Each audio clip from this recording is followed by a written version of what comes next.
Hey VC, my name is Chris. This is my introduction to the YouTube vinyl community. I've been in the VC myself for a number of years now.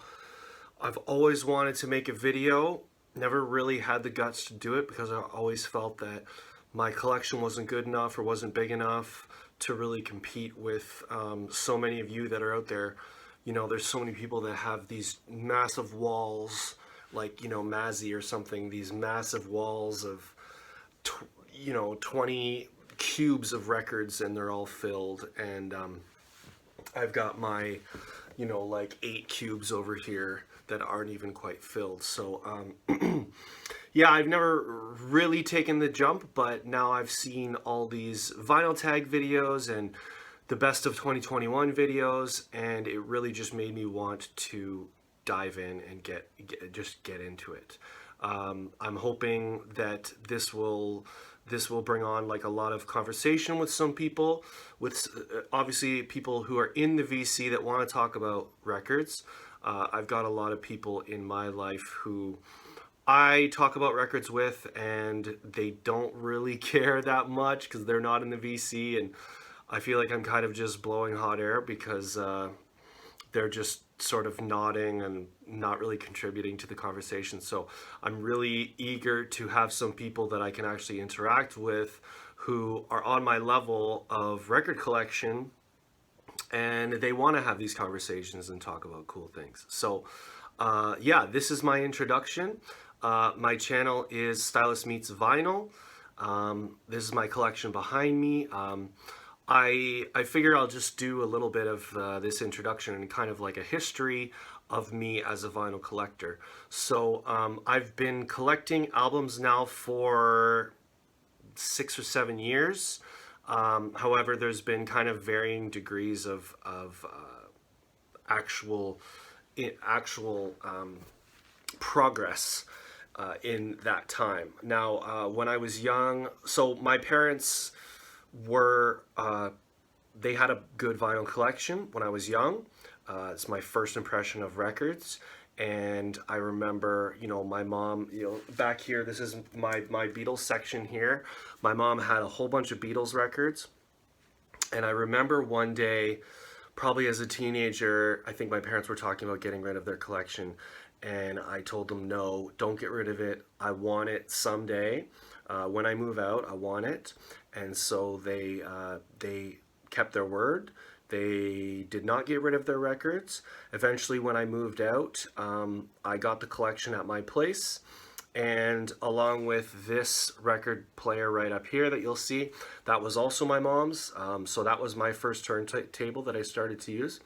And it was, I inherited about 100 records, 107 records, I think it was. About, I would say, 1/3 of those records were like bangers, really, really good records. About 1/3 of them were like pretty good records.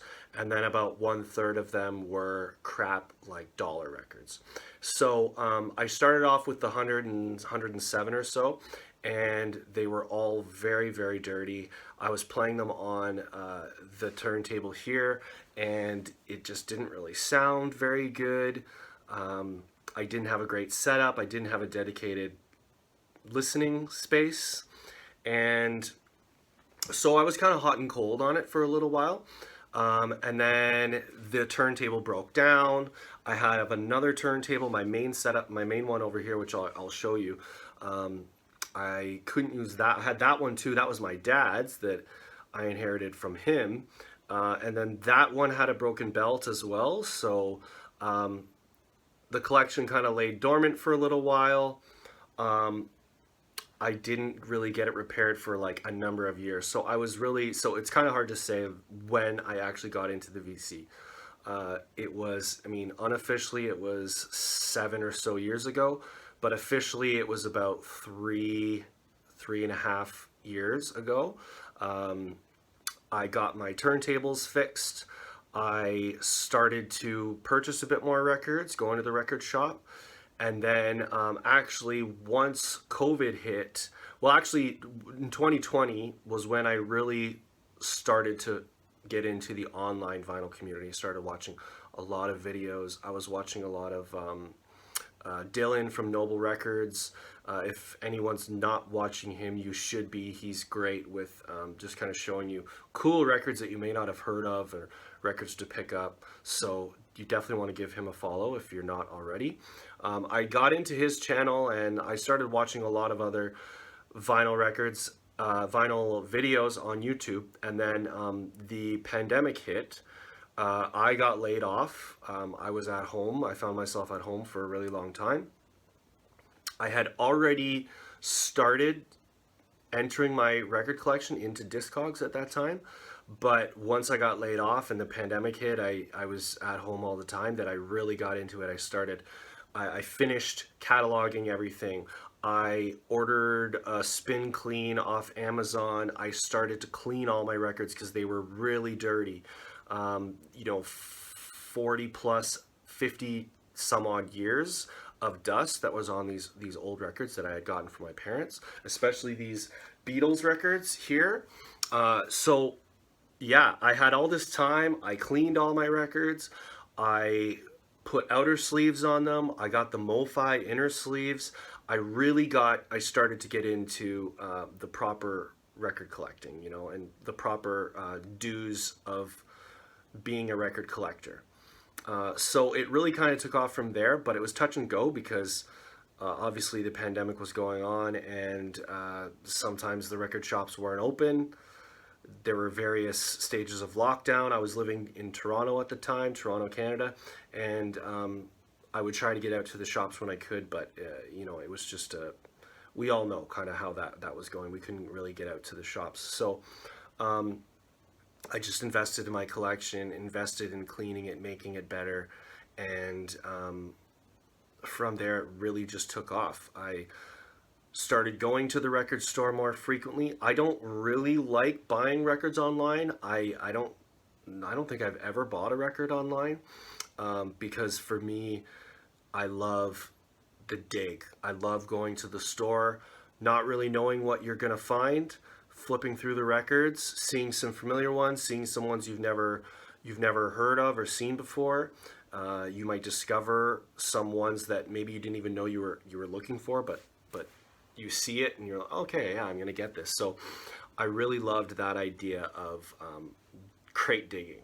That was really, and I was watching during the pandemic, just watching videos of people crate digging because I missed it so much. And so I actually, from the 107 records I got from my parents, my kind of philosophy with records, I like to, I mentioned before people who have these massive walls of records, and that's awesome if you have like the money and the space and the resources to accumulate those many records. It's amazing. I commend you. I have limited funds to spend on records. I like to be a little bit savvy with my record collecting, and so I don't know if I'll ever have a gigantic collection, but I like to kind of keep my record tight, as tight as it can be. So also what I started doing recently was purging records that I wasn't listening to. I battled a little bit with the nostalgia and the sentimentality factor with the records that I had inherited from my parents. I mean, my parents are both still alive, so I shouldn't really say inherited, but they gave me their collection, and I would have some of them, and I'd say, oh, I don't really want to get rid of this. This was my mom's. I don't want to get rid of it, so I'll hold on to it. And then a year would go by, and I'd say to myself, I haven't even listened to this record at all. And so I started to be aware of which records I was holding on to, which records I was listening to, and every so often I'll just do a purge, and I'll just get rid of 5 or 10 records that I'm not spinning. And so I mentioned there were a lot of dollar records. I got rid of a lot of the dollar records, some just, yeah, records I wasn't listening to, or I couldn't see myself listening to. What I really wanted in my collection was to be able to kind of blindly reach in, grab a record, and it be a good record that I can talk about and I can speak highly about to anybody who might pull it off, and that it actually sounds good, that we can say, yeah, let's give it a spin and listen to it. So that's been my philosophy. In the past year, in 2021, I purged, I don't know, I purged about 15 or 20 albums from my collection, and then I added more than that. So it's slowly getting bigger and bigger. The collection you see behind me, this is actually a mixture of mine and my girlfriend's. My girlfriend collects records as well. She's not as into it as I am, but she has about 115 to 130 records, and I have a little under 200 records. So together we've got over 300 records, and she's in the same sort of process as I was, where she was the same as me. She kind of got a big record collection. She already had some records. She got a record collection from a family friend, and same as me, slowly started kind of listening to them, deciding which ones she wanted, which ones she didn't. And so her collection still needs to be tightened up a little bit. I feel like mine is in pretty good shape right now. And yeah, so that's kind of been my journey right now. My girlfriend and I, in this past year, we left Toronto. We moved up north in Ontario, so we kind of live up in the snowy north right now, and we bought a house. And so I was able to get my dedicated record room, which I'm in right now, and it was so much better than living in Toronto, where I'm in a small apartment, and your record room is your bedroom, and it's your living room, and it's your dining room, and it might even be your kitchen as well. So it's great to have an actual room where I can go and chill out and listen to records. And so we've put a little bit of work into this room here, and I guess I'll just give you a tour of our room here. Yeah, let's do it.